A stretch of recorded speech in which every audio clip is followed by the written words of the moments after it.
오늘 이 시간 우리에게 주시는 하나님의 말씀 역대하 21장 11절에서 20절의 말씀이 되겠습니다.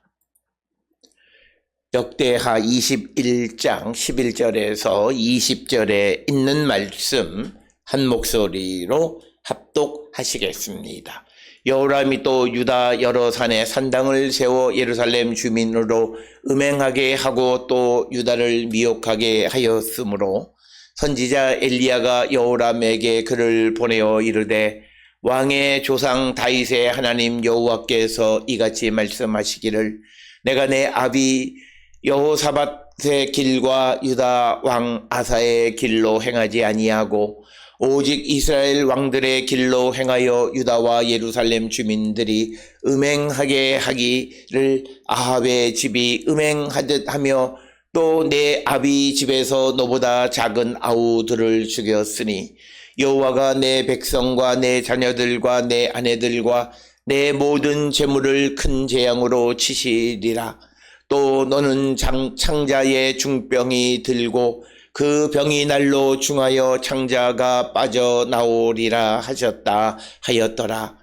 여호와께서 블레셋 사람들과 구스에서 가까운 아라비아 사람들의 마음을 격동시키사 여호람을 치게 하셨으므로 그들이 올라와 유다를 침략하여 왕궁의 모든 재물과 그의 아들들과 아내들을 탈취하였으므로 막내 아들 여호아하스 외에는 한 아들도 남지 아니하였더라.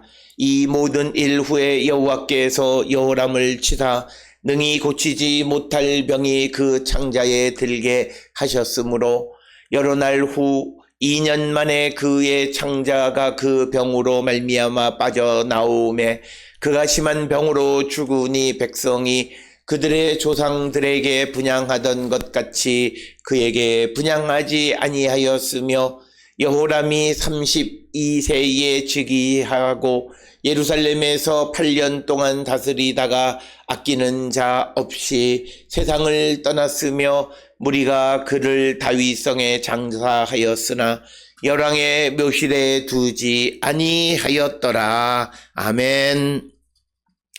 오늘 우리가 함께 읽은 역대하 21장 11절로부터 20절에 있는 말씀은 이제 여호람의 다른 행적, 특히 종교적으로 그가 하나님을 배반하고 백성들을 음행하게 한 그 행위를 언급하고 그것으로 말미암아 하나님께서 그를 창자의 병이 들게 했을 뿐만 아니라 아라비아 나라가 쳐들어옴으로 말미암아 나라의 많은 그의 자녀들과 가족들이 사로잡혀가게 했고 그리고 그가 죽은 후에 여호아하스가 대신하여 왕이 되어졌다라고 하는 그런 내용으로 기록되어져 있는 것이 오늘 우리가 함께 읽은 역대하 21장 11절로부터 20절에 있는 말씀이 되겠습니다. 특별히 11절로부터 20절에 있는 말씀은 열왕기서에 기록되어져 있지 않는 특별히 역대기서에만 기록되어져 있는 여러 가지 내용들이 기록이 되어져 있고 그로 말미암아서 특별히 여호람이 실패했는데 그것은 하나님께서 원하시는 하나님을 배반하고 그 조상 여호사밧이나 또는 아사의 길로 행하지 않고 이스라엘 왕들의 길, 특히 아합의 집의 길로 따라 행하기 때문에 하나님의 심판을 받았다라고 하는 것을 우리에게 분명히 가르쳐 줍니다. 그래서 11절로부터 20절에 있는 말씀은 우리에게 아주 단순하게 하나님을 배반하는 자는 순간 잘 되는 것 같지만 그러나 그가 하나님의 심판을 면할 길이 없다라고 하는 것을 반복적으로 강조하는 것이 되겠고 특별히 그가 하나님 앞에 크게 범죄한 것 중 하나는 오늘 주시는 11절, 12절, 특히 11절에 여호람이 유다 여러 산에 산당을 세워 예루살렘 주민으로 음행하게 하고 또 유다를 미혹하게 하였으므로 그래서 여호람의 잘못은 그 자신이 하나님을 전적으로 의지하지 않기 때문에 백성들도 우상숭배의 길로 걸어가게끔 그들을 미혹당하게끔 했다. 그래서 여러 산의 산당들을 제거하지 않았다라고 하는 겁니다. 우리가 잘 아는 여호사밧의 경우에는 그가 물론 온전하게 하나님 앞에 순종하는 왕은 아니었지만 그러나 그가 백성들에게 하나님의 율법을 가르치고 그래서 그들이 어떻게 하든지 하나님께로 돌아오고 하나님을 의지하게끔 했음에도 여호람은 아주 반대로 오늘 주시는 12절에 있는 말씀과 같이 내 아비 여호사밧의 길 유다 왕 아사의 길로 행하지 않고 산당을 그대로 내버려 두고 백성들이 여기서 말하는 음행은 우상 숭배를 하게 했을 뿐만 아니라 유다가 우상 숭배에 미혹당하게끔 했다라고 하는 것입니다. 바로 그것이 이 여호람이 갖는 하나님 앞에 잘못한 삶의 모습이고, 특별히 이런 모습을 통해서 우리가 내가 직접적으로 하나님 앞에 잘못하지는 않았지만 그러나 다른 사람으로 하여금 하나님 앞에 범죄하게 하는 일을 행했다면 그건 역시 하나님은 그 책임을 우리에게 물으신다라고 하는 겁니다. 특별히 오늘 우리가 이 땅을 살아가는데 우리를 하나님께서 예수 그리스도 안에서 주님의 사도로 우리를 부르셨고, 그래서 우리를 통해서 세상을 구원하시기를 원하시고 우리에게 사명을 주셨습니다. 그런데 우리가 그 사명을 게을리하고 복음을 전하지 않아서 어둠 속에 있는 자들이 주께로 오지 않고 결국 그들이 우상 숭배하고 그리고 미혹을 당하고 하나님 앞에 범죄하게 되어진다면 오늘 백성들의 음행과 미혹당함에 대한 책임을 여호람에게 물으시듯이 우리에게도 물으신다라고 하는 것을 우리는 분명히 기억하셔야 합니다. 오늘 우리가 살고 있는 이 시대의 많은 사람들은, 기독교인들은 그저 자기 자신의 부귀와 영화, 자기 자신의 웰빙에만 관심을 갖는데 성경이 우리에게 주시는, 특히 우리를 주님의 제자, 하나님의 종으로 우리를 부르셔서 이방의 빛이 되게 사명을 주셨으면 우리가 빛을 비추어서 어두운 가운데 있는 자들을 주께로 인도하는 그 사명을 감당하지 않는다면, 그래서 그들이 범죄하고 죽음의 길로 간다면 그 책임이 우리에게 있다라고 하는 겁니다. 마치 여호람이 하나님 앞에 온전치 못하고 백성들로 하여금 음행하게 하고 유다가 미혹당하게 하는 것을 그냥 방치함으로 말미암아 범죄하여 하나님의 심판을 받은 것과 같습니다. 따라서 우리가 이 땅을 살아가면서 2023년을 살아갈 때에 우리는 우리 주변에 있는 자들을 보살피고 돌아보고 그들을 주께로 바르게 인도하는 그 사명을 감당하는 자들이 되어야 한다라고 하는 것입니다. 그래서 우리는 내 자신의 구원의 문제, 내 자신의 문제에만 급급하는 삶을 살아가는 것이 아니라 내 옆에 있는 자들, 나를 하나님의 종으로, 나를 주의 말씀의 복음의 사도로 나를 부르셔서 세상에 보내신 하나님의 뜻을 기억하면서 그 사명, 빛을 비추고 어둠 가운데 있는 이들을 주께로 인도하는 그 사명을 감당해야 하고, 뿐만 아니라 더 나아가서 어려운 가운데 있는 자들을 구원하고 그들의 어려움 속에 함께 가서 그 어려움을 우리가 도와주고 세워주는 일에 앞장서는 일을 해야 함을 우리에게 가르쳐 주시는 것이 오늘 11절로부터 20절에 이 여호람이 하나님 앞에 심판받게 되어진 그 원인 중 하나가 백성들로 하여금 음행하게 하고 미혹당하도록 내버려 둔 거라는 거죠. 마찬가지로 우리는 내 주변에 있는 내 형제나 내 이웃이나 내 동료나 누군가가 음행을 하고 또 미혹을 당하는 삶을 살아가는 것을 방치하고 있지 않는지 우리는 한 번쯤 돌아보는 자가 되어야 한다라고 하는 것을 우리에게 가르쳐 줍니다. 이어지는 12절에서 이런 여호람에 대해서 선지자 엘리야가 여호람에게 글을 보내어 이르되 왕의 조상 다윗의 하나님 여호와께서 이같이 말씀하시기를 내가 너의 아비 여호사밧의 길과 유다 왕 아사의 길로 행하지 아니하고 오직 이스라엘 왕들의 길로 행하여 유다와 예루살렘 주민들이 음행하게 하기를 아합의 집이 음행하듯 하며 또 내 아비 집에서 너보다 착한 아우들을 죽였다라고 하는 거죠.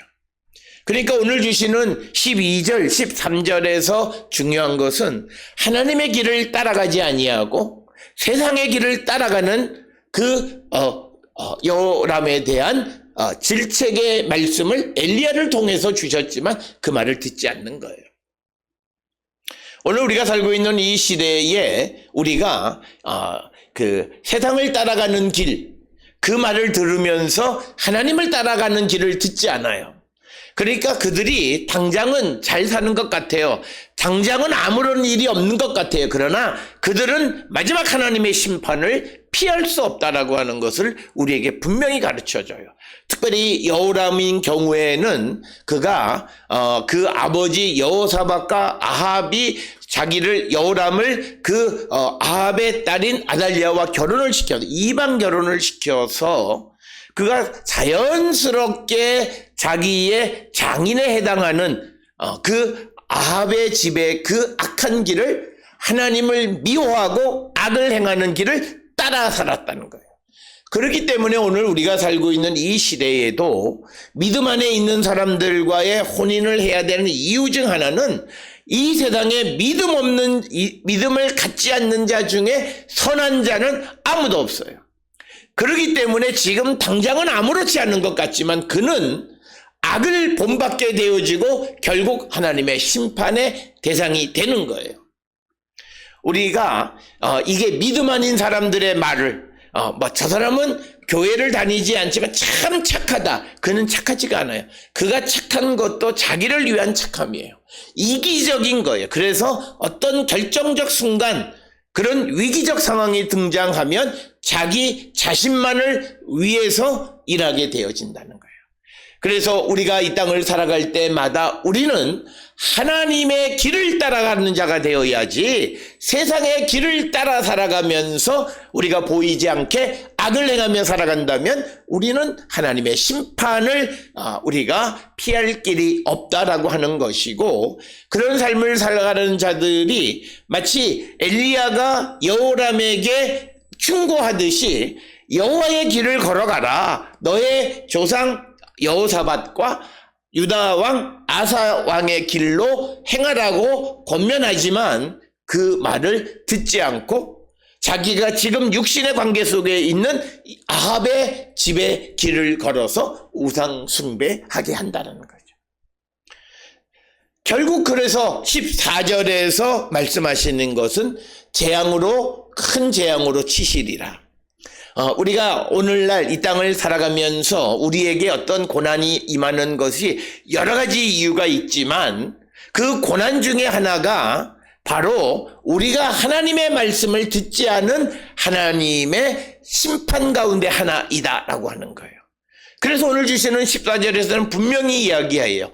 여호와가 내 백성과 내 자녀들과 내 아내들과 내 모든 재물을 큰 재앙으로 치시리라. 우리가 세상을 살아가면서 누군가가 아프면 부모된 자들은 자신의 믿음을 돌아보는 거예요. 그래서 우리가 그 자녀를 위해서 육신으로 잘해주는 거 소용없어요. 가장 중요한 것은 내가 하나님 앞에 바른 삶을 살아가고 내가 하나님의 말씀을 지키며 살아가면 하나님은 나의 기도를 들어주시고 우리의 자녀들과 나의 아내와 나의 가정에 참된 평화를 하나님이 허락해 주신다는 거예요.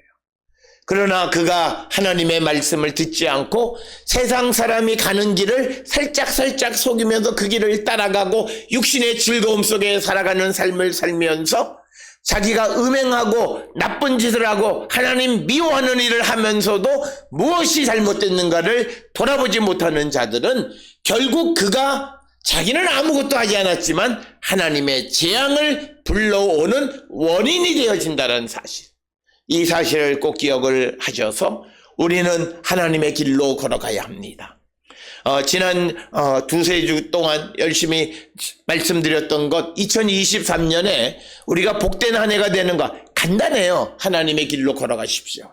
어렵고 힘들고 불가능한 것 같지만, 안 되는 것 같지만, 그러나 하나님의 길을 걸어가면 하나님은 우리에게 신앙의 신비로, 부활의 능력으로, 창조의 능력으로 우리를 도우세요. 그 은혜를 체험하는 게 믿음의 생활이에요. 우리가 교회 안에서 사람들과 연합하고 쑥닥거리고 나쁜 방법을 택해서 무엇을 하면 은혜롭게 잘 됐다고 말하는 아주 괴상망측한 말을 하며 살아가는 자들이 아니라, 오직 주님이 우리에게 주시는 말씀대로 정직하게 우리가 그 길을 따라가면, 내가 어렵고 힘들고 내가 불쌍한 지경에 임하면 하나님이 우리에게 자비와 긍휼로 신앙의 신비로 우리를 구원해 주십니다. 이걸 믿는 게 믿음이에요. 이게 믿음이라는 거야. 이 믿음을 가지고 살면 우리가 그 한 해를 믿음 안에 승리할 수 있다라고 하는 것이고, 특별히 오늘 주시는 본문의 말씀의 15절에 보게 되면 하나님께서 또 너는 창자의 중병이 들고 그 병이 날로 심하여 창자가 빠져나오리라 하였더라. 오늘날 우리는 모든 사람들이 여러 가지 큰 질병들이 다 있기에, 또 지병도 있기에 많은 사람들이 병에 대해서 내가 하나님 앞에 무엇을 잘못했는가를 돌아보는 하나의 신앙의 바이메탈이 되어야 합니다. 제 자신에게도 무슨 지병이 있고 무슨 고혈압이 있고 무슨 고지혈이, 이 모든 것도 결국은 내가 하나님과의 관계, 그래서 내가 참된 평화를 가지면 이 모든 것들이 내가 안정을 찾아가지만, 그러나 그런 삶을 살지 못하면 이 병이 발원해서 내 삶에 문제가 되어지는 거예요. 그래서 우리는 내게 어떤 병이 있으면 그걸 신앙의 바로메타로 삼으셔야 돼요. 성경은 우리에게 분명히 이야기합니다. 신명기서에서도 보면 병이 하나님이 우리를 심판하시는 수단 중 하나로 말합니다. 물론 병이라고 하는 것이 하나님께서 우리에게 은혜를 얻게 하기 위해서 주시는 것이기도 하지만, 그러나 이 병이 내게 은혜로 체험이 되려면 내가 이것을 통해서 나를 성찰하고 항상 주께로 돌아가기를 힘쓰는 자가 되어야 한다. 그런데 오늘 주시는 여호람에 대해서 그가 하나님의 길을 걸어가지 아니하고 백성들이 음행하게 그냥 내버려 두게 되어짐으로 하나님은 그 집에 재앙을 임하게 하셨고, 그리고 그 여호람에게도 창자의 중병이 들게 했다, 이렇게 이야기합니다. 그것은 창자가 빠져나오는, 그래서 오늘날 우리가 이 병이 무엇인지 정확하게 알 수는 없지만 아마도 탈장 이런 것들로 우리가 추정할 수 있는 병을 우리가 그에게 주셨는데, 그런데 이 창자에 들어있는 병에 대해서 18절에 무엇이라 말하냐면 여호와께서 여호람을 치다 능히 고치지 못할 병이 그 창자에 들게 하셨다. 그러니까 문제는 뭐냐면 그 병이 무엇이냐가 중요한 것이 아니라 고치지 못할 병이라는 거예요. 즉 하나님이 주신 병이라는 거예요. 이 말을 뒤집으면 우리가 질병 가운데 있을지라도 우리가 주께로 돌아가고 주님의 자비와 긍휼을 입으면 모든 병은 고칠 수 있다는 거예요. 그래서 고치지 못할 병이라고 하는 것은 하나님이 주신 것이라는 거예요. 하나님이 주신 것이라고 하는 것은 우리가 하나님께로 돌아가면 얼마든지 우리가 나음을 입을 수 있다. 그런데 여호람은 그가 그 선지자의 말을, 엘리야 선지자의 말을 듣지 않고, 그러기에 하나님은 그를 치셨다. 이것을 우리에게 가르쳐 주고, 그뿐 아니라 16절에서는 이제 외적의 침략도 일어나게 됩니다. 여호와께서 블레셋 사람과 구스에서 가까운 아라비아 사람들의 마음을 격동시키사 여호람을 치게 하셨으므로 그들이 올라와서 유다를 침략하여 왕궁의 모든 재물과 그의 아들들과 아내들을 탈취하였으므로 막내 아들 여호아하스 외에는 한 아들도 남지 아니하였더라. 그러니까 이 외적이 쳐들어오는 것도 하나님이 하시는 거예요. 오늘 우리가 살고 있는 이 시대에도 우리 주변에 있는 중국이나 북한이나 열강들이 우리를 괴롭히고 우리를 힘들게 하는 모든 것도 당사자 간의 관계도 있지만 이 땅을 살고 있는 백성들의 마음이 교만하고 하나님 보시기에 온당치 않아서 하나님께서 그 마음을 격동시켜서 우리의 대적이 되게 하셨다는 거예요. 30년 동안 중국과 좋은 관계를 갖다가 왜 지금 이렇게 적대적 관계로 돌아서게 되어졌는가? 그동안 우리의 마음이, 우리의 믿음이 타락한 원인이다라는 것이 오늘 주시는 이 성경의 말씀입니다.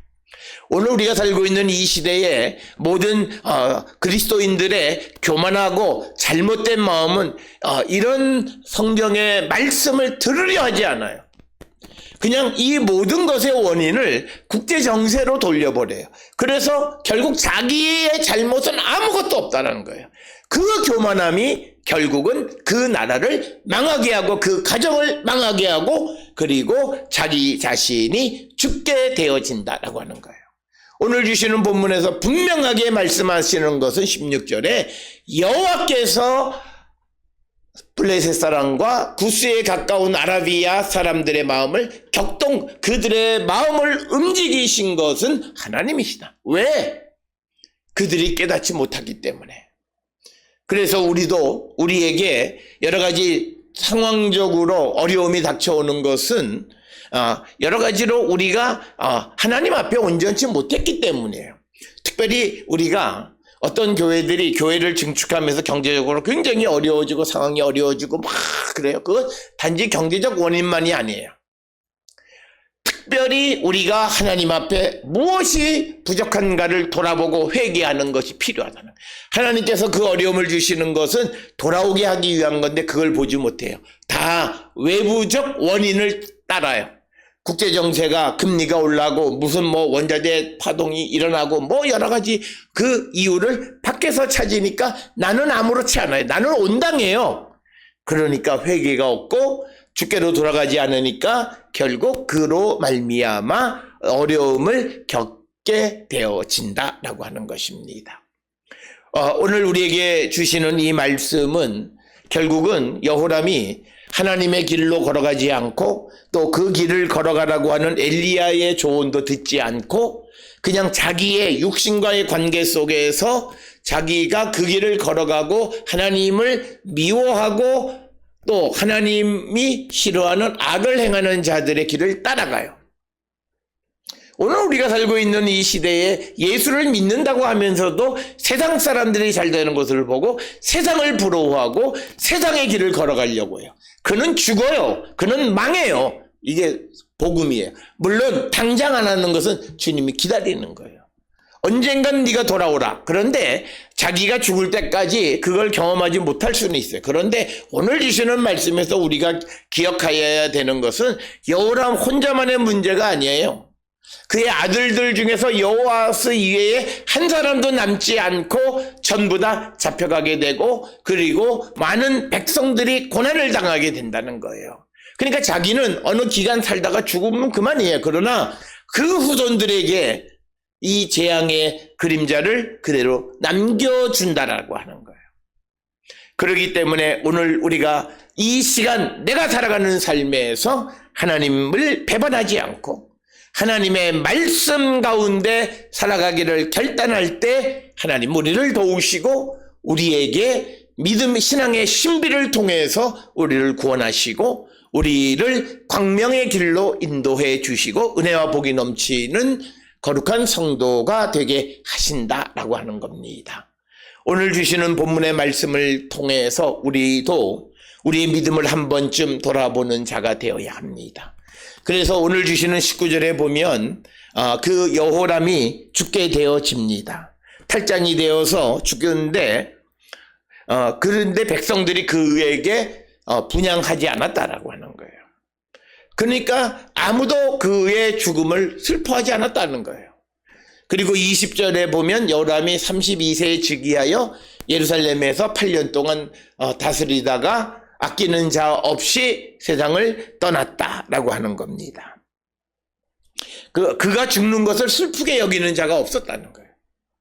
그러니까 그의 인생이 얼마나 비참한 삶을 살아갔는가를 우리에게 보여주고, 마지막 그가 다윗성의 장사는 됐지만 열왕의 묘실에는 들어가지 못했다는 거야. 죽어서까지도 그가 대접을 받지 못하게 되었다. 따라서 오늘 주시는 본문을 통해서 우리는 무엇보다도 여호람처럼 자기 자신뿐만 아니라 다른 사람들이 음행하고 악한 길로 걸어가는 것을 방치하는 삶을 살아가면 그 책임이 우리에게 임하게 되고, 그래서 우리는 우리에게 주어진 우리의 이웃들에게 그리스도 복음의 빛을 전하고 어려운 가운데 있는 이웃들을 세워주는 삶을 적극적으로 우리가 살아가는 자들이 되어야 하지.